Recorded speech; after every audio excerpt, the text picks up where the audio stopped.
And the final 4th of July weekend travel day is today, and people who haven't already are heading home after celebrating all weekend. Our Mackenzie Baker stopped by the airport in Savannah to check in on travel conditions and what some people did to beat the crowds. AAA projected almost 71 million people would travel at least 50 miles over the 4th of July holiday period. Now that the 4th has officially passed, people are making their way back home. Paul and Sherry Reddick say they've seen the airport many times when it's at its busiest, and they expected their travel day Saturday to be no different.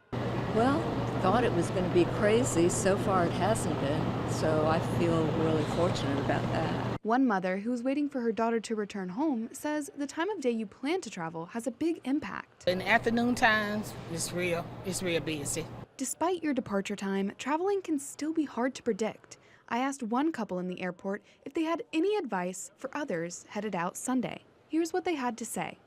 I travel a good bit, so I always want to get to the airport early. Rental car situations, are different in every airport, so this one is very nice and convenient.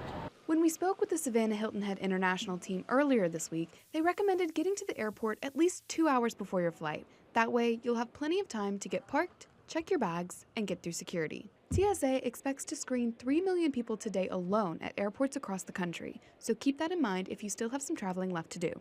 In Savannah, Mackenzie Baker, WTOC News. Thank you for that, Mackenzie. One of the world's largest airlines is expected to break a record today. Dallas-based American Airlines says it expects to fly 775,000 customers today alone. That's the most passengers for the airline on any single day in its history. Now, in total, American says 6,500 flights will either take off or land today.